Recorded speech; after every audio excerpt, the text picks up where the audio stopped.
Fakultas Pertanian Prodi Agribisnis itu setiap hari Minggu melakukan CFD yang dilakukan oleh anak-anak dari semester 2, semester 4, dan semester 6, dan itu berjenjang terus-menerus dari sekitar 3 tahunan yang lalu kita mulai.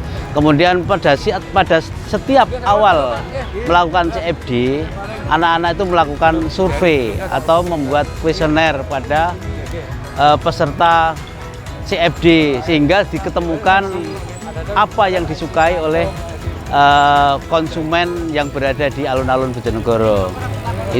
Kemudian setelah itu yang untuk memamerkan, ya, menjamin atau kewirausahaan daripada mahasiswa, maka salah satunya yaitu produk jadi hidroponik, dan keseluruhan dari produk hidroponik ini dilakukan oleh anak-anak mahasiswa sendiri, sampai pembuatan instalasinya sampai daripada panen. Kemudian untuk yang tempe coklat itu hasil dari survei bahwa kaum milenial menyukai kecoklatan, ya, sehingga menggabungkan antara produk lokal yang biasa disukai, yang harganya murah seperti tempe, digabungkan dengan coklat, sehingga bisa diterima oleh masyarakat yang berada di alun-alun Bojonegoro yang melakukan CFD.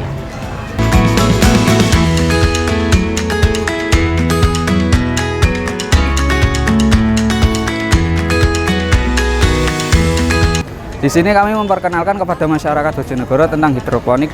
Karena keunggulannya, hidroponik tidak memerlukan lahan yang luas, cukup lahan sempit, mereka bisa menanam sayuran dengan leluasa. Kemudian di sini kami tidak hanya memperkenalkan saja, kami juga menjual sayurnya, instalasi dan perlengkapan hidroponik.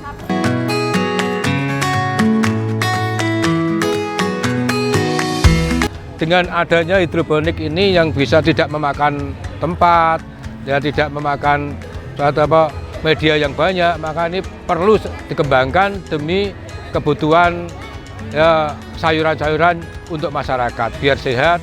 Dan samping itu mungkin kita bisa mendidik untuk seluruh warga, pemuda-pemuda, pelajar, agar selalu, ya, berusaha untuk membuat hidroponik ini demi mengisi kesenggangan waktu, apalagi ini di musim pandemik COVID-19 ini, daripada di rumah tidak apa-apa, lebih baik mungkin bisa, ya, berusaha seperti ini, di samping untuk kesibukan, untuk biar tidak jenuh, juga untuk menghasilkan uang, itu bisa.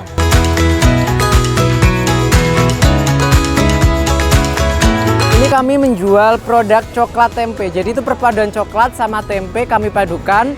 Jadi tempenya tuh kami iris tipis-tipis, lalu sama coklatnya juga. Jadi kami sering menjual ini kan karena harganya juga terjangkau, tempenya juga murah.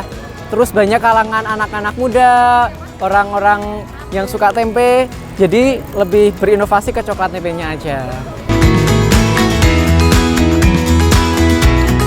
Rasa coklat tempe ini enak, kayak apa ya?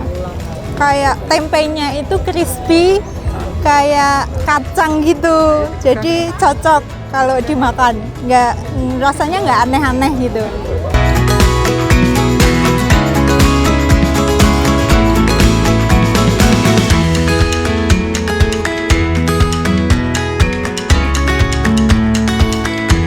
Kalau harganya ini 5.000 ya, ini sudah udah enak banget, termasuk murah meriah. Karena terjangkau, rasa sama harga itu ya pas lah gitu.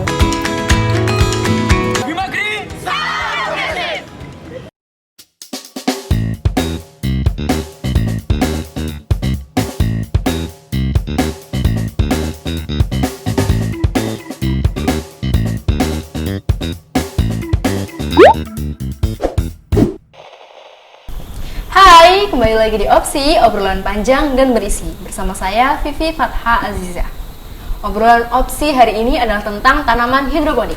Sebelum kita mulai videonya, saya mau ingatkan teman-teman jangan lupa untuk subscribe akun YouTube kami Universitas Bojonegoro, follow akun Instagram kami di univ_bojonegoro, dan follow akun Facebook kami Universitas Bojonegoro. Pandemi COVID-19 membuat kita mau nggak mau harus berada di rumah aja. Dan di rumah aja ini membuat kita bosen, jenuh. Nah, banyak banget orang yang udah mulai melakukan kegiatan-kegiatan positif nih. Salah satunya adalah dengan memelihara tanaman. Ada juga orang-orang yang melakukan kegiatan seperti olahraga dan kegiatan-kegiatan positif lainnya.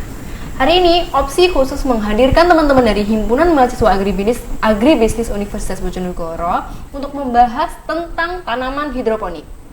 Saya mau memperkenalkan satu-satu teman-teman dari Himagri Universitas Bojonegoro. Ada Mas Alfian Ferry. Selamat siang, Mas Alfian. Selamat siang. Sehat Mas ya? Alhamdulillah. Di kondisi seperti ini kita harus selalu menjaga kesehatan. Betul ya, Mas, sekali. Ya? Ada Mas Nur Afiuddin. Selamat siang, Mas Afiuddin. Selamat siang. Selamat siang. Sehat Mas ya? Sehat-sehat. Alhamdulillah. Ada Mas Akil. Selamat siang Mas Akil. Selamat siang. Sehat Mas ya? Alhamdulillah sehat. Alhamdulillah sehat. Teman-teman, saya mau bahas tentang tanaman hidroponik. Dari teman-teman Himagri nih, sejak kapan sih mulai aktif untuk kegiatan tanaman hidroponik ini? Untuk Mas Ferry.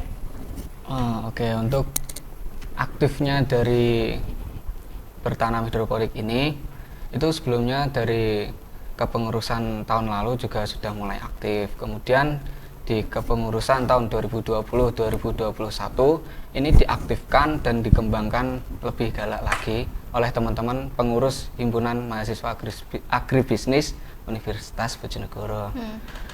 Nah, kemudian dari tahun kemarin itu kan kepengurusannya kan baru memiliki satu modul.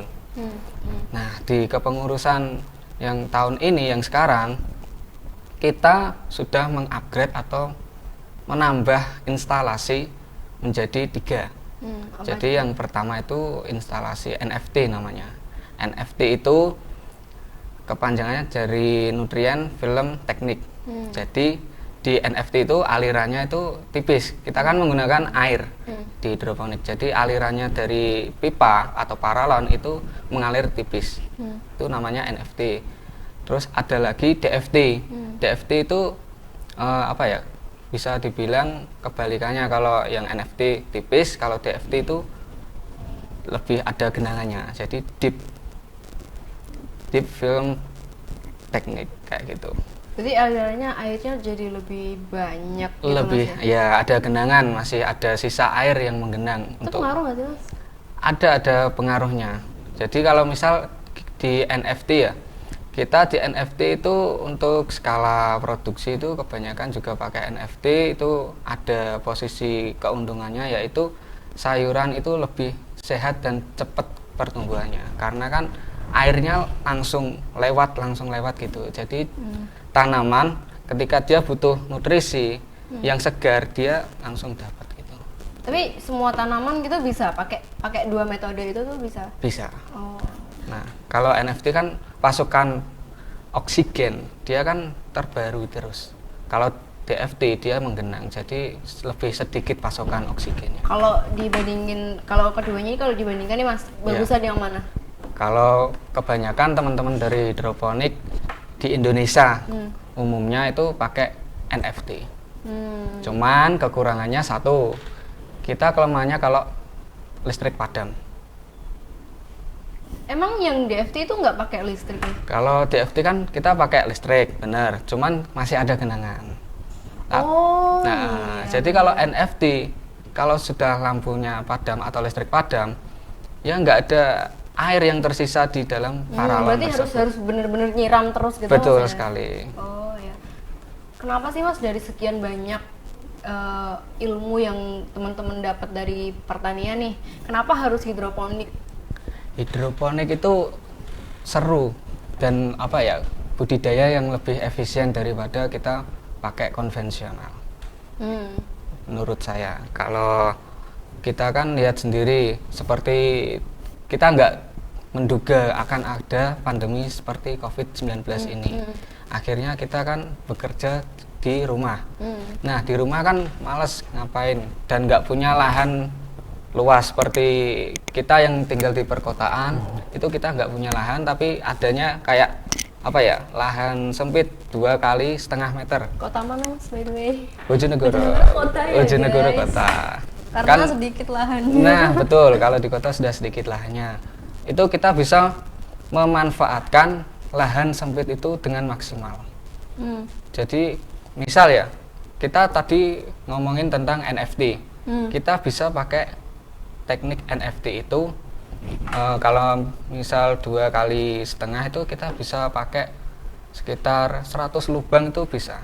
Jadi 100 tanaman itu bisa kita Apa tuh pakai. Mas? Yang 100 lubang tuh maksudnya paralonnya itu atau? Jadi kan kita kan pakai paralon ya.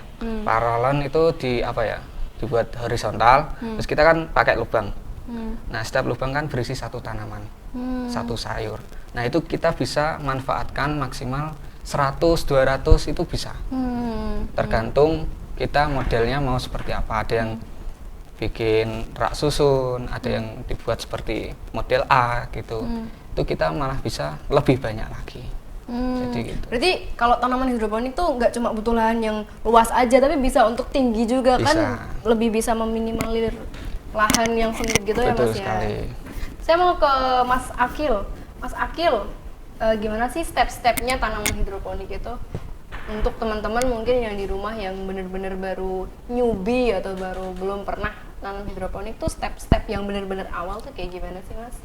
Untuk step awal dari pembuatan hidroponik itu sendiri, jika kita punya budget yang lebih, kita bisa beli peralon agar hasilnya bisa maksimal. Tapi jika kita budgetnya cuma pas-pasan, kita bisa gunakan botol bekas sebagai modulnya dengan cara kita potong bagian kepalanya, terusan kita balik, terus atasnya kita kasih tanaman itu. Jadi cukup mudah, bisa teman-teman praktekkan di rumah. Kalau untuk media tanamnya Mas gimana tuh? Untuk media tanam sendiri untuk hidroponik bisa kita gunakan rock wool, bisa juga kita gunakan spon. Kalau kan tanaman hidroponik tuh butuh perawatan khusus gitu nggak sih Mas? Sebenarnya untuk tanaman hidroponik itu nggak perlu perawatan terlalu khusus, cukup kita kasih nutrisi, kita cek pH airnya, kita cek suhu airnya, sudah cukup. Berarti nggak Cukup perlu, simpel sekali ya. nggak perlu perawatan yang kayak sampai harus masukin pas sore hari, keluarin lagi pas pagi hari, itu nggak perlu Mas ya? Nggak perlu. Jadi kayak tanaman biasa aja tuh nggak apa-apa, bisa ya Mas ya, Bisa. asal ada ininya kali ya, Nutrisi. ada air dan nutrisinya. Betul kali sekali. ya. Yang penting nggak kering. Nah. Terus saya mau ke Mas Afiuddin. Mas, tanaman apa aja sih yang bisa ditanam untuk hidroponik ini? Sebenarnya untuk hidroponik ini semua tanaman bisa, kecuali yang tanaman tahunan ya, seperti buah mangga atau buah apa yang pokoknya besar-besar itu nggak bisa. Tanaman nggak sih guys, itu pohon tau Mas. Iya, seperti itu nggak gede. bisa. Iya. Yang bisa itu hanya buah-buahan yang kecil seperti melon, semangka, tomat, cabai, dan terutama yang sayuran ya. Sayuran itu sangat mudah sekali. Kita cukup menggunakan air itu sudah bisa. Kalau tanaman yang lebih besar itu bisa menggunakan media tanam kokopit. Kokopit itu adalah serabut kelapa ya, yang kita sudah parut menjadi halus, itu bisa digunakan untuk media tanam. Kemudian ada juga yang media tanam lainnya, yaitu sekam bakar. Sekam bakar itu adalah yang ampasnya padi itu loh. Ya, itu Kalau bahasa kita tuh gabah guys. ya gabah itu, tapi yang dipanggang ya, dibakar sampai dia Jadi berhitam gitu. Oh, Ya. sampai hitam aja, Iya. nggak sampai jadi Nggak sampai berabu ya, masih kebentuk lah gitu. Oh. Nah, itu kita juga bisa untuk buah-buahan itu biasanya. Tapi Mas, kalau cabai nih, biasanya kan orang kalau nanam cabai itu kan panennya kan berkala gitu Iya. ya. Maksudnya dia kan nggak, kalau habis panen nggak dicabut kan nggak. Itu bisa nggak sih dia bertahan, media tanam hidroponik itu bisa bertahan sebegitu lamanya nggak sih sampai bisa dipanen berkala? Ya bisa, asalkan ada airnya itu masih bisa hidup ya. Masih bisa hidup Masih terus bisa ya, hidup, dia? iya. Oh.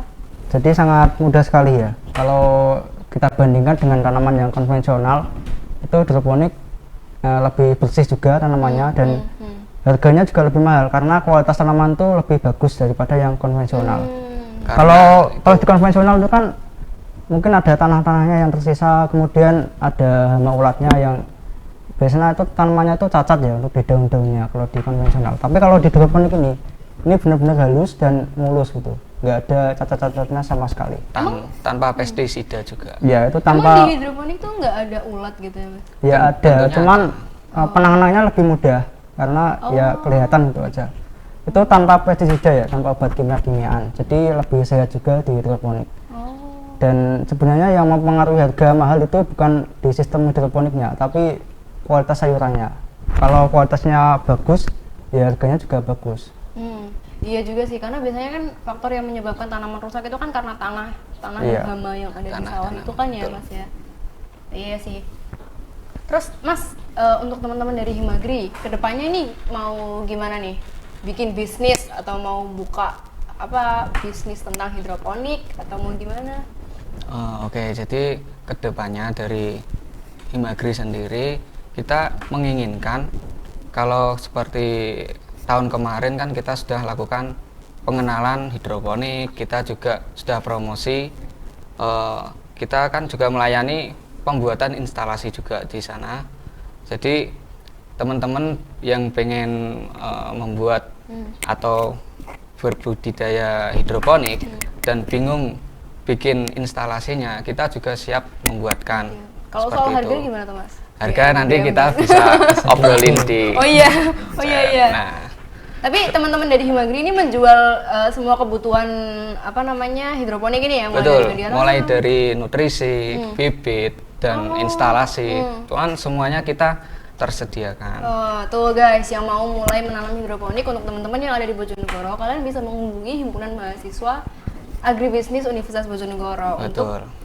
untuk penanam hidroponik dari awal ini. Kita juga melayani pelatihan-pelatihan ya. Oh iya. Iya. Iya.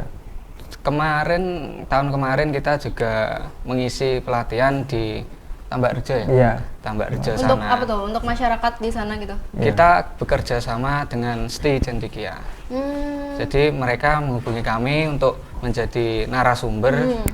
Jadi kita melatih ya kayak ibu-ibu sama Anak-anak muda anak-anak gitu. Karang Taruna seperti itu. Tuh. Udah lengkap banget nih berarti. Betul. Dari mulai alatnya udah ada, bahannya udah ada, sampai materinya tuh udah ada ya Sudah Mas ada. ya. Tuh, kalian bisa hubungi Himpunan Mahasiswa Agribisnis Universitas Bojonegoro untuk mulai menanam tanaman hidroponik. Betul. Mas, saya mau ke closing statement sekarang. Untuk dari teman-teman, apa sih pesan untuk yang di rumah atau yang sedang mau mulai tanaman hidroponik? Untuk yang pemula ya, khususnya pemula, kita mungkin kalau baru sekali menanam mungkin itu bakalan gagal. Tapi jangan sampai kalian menyerah. Karena apa? Prospek dari bisnis agribisnis itu sendiri itu cukup panjang jangka waktunya. Jadi kalau misal gagal, coba lagi. Soalnya apa? Saya sendiri dulu mulai dari SMP sampai SMA itu gagal, dan lulus SMA itu baru bisa saya terapkan dan kembangkan. Jadi Itu seperti itu. Gagalnya kenapa tuh? Gagalnya karena apa? Satu, saya kan cuman berpacu pada ilmu-ilmu dari YouTube. Nah, jadi kayak gitu. Jadi ngikutin YouTube mulu. Akhirnya mencoba sendiri, meracik sendiri, takarannya seperti gini, itu perlu. Teman-teman tuh kebanyakan kalau seperti Mas Afiuddin sama Mas Akil itu mereka pakai yang namanya pH meter dan untuk mengukur ppm itu. Tapi saya dari dulu cuman menganalisa dari tingkah lakunya dari tanaman itu. Misal kuning, saya tambah nutrisi. Misal kok agak layu karena gosong kayak gitu, terbakar, berarti itu kebanyakan nutrisi. Tapi misalnya tanaman yang udah kuning nih Mas, udah masuk gosong gitu, bisa balik lagi hijau gitu nggak sih? Kalau itu bisa ya? Cuman kita kan harus menunggu lagi pertumbuhan dari daun baru itu. Iya sih, benar-benar. Ya. Kalau dari Mas Afiuddin gimana Mas? Oke, saya berpesan untuk anak muda atau generasi milenial, kalian tuh jangan malu jadi petani ya, karena petani itu adalah tonggak bangsa guys. Iya. Betul. Jadi kalau kita nggak ada petani, maka Indonesia itu mau makan apa gitu. Jadi petani itu sangat penting sekali ya. Tuh. Jadi kalian jangan malu dan terus semangat untuk jadi petani milenial. Terus semangat untuk jadi petani guys. Karena jadi petani itu adalah sebuah profesi kebanggaan. Karena mayoritas orang Indonesia itu kan petani juga ya Mas ya. Petani itu pahlawan. So, pahlawan pangan. betul. Pahlawan, guys. Jadi pahlawan tuh nggak harus jadi superhero. Betul. Jadi petani Petani juga bisa jadi pahlawan. pahlawan. Kalau untuk Mas Akil gimana Mas? Buat teman-teman yang mau bercocok tanam, khususnya para muda-mudi, kita bisa manfaatkan lahan kita untuk bercocok tanam. Jadi kita bisa gunakan teknik berhidroponik untuk bercocok tanam. Kita tidak perlu pergi ke sawah mencangkul atau mengolah lahan. Jadi kita tidak perlu kotor-kotoran. Pesan yang bagus. Terima kasih Mas dari teman-teman Himagri sudah hadir di Opsi hari ini. Ya, sama-sama. Semoga ilmunya bermanfaat untuk teman-teman yang ada di rumah, dan juga teman-teman terima kasih sudah menonton videonya. Kalau kalian suka jangan lupa like, dan sampai jumpa di Opsi selanjutnya.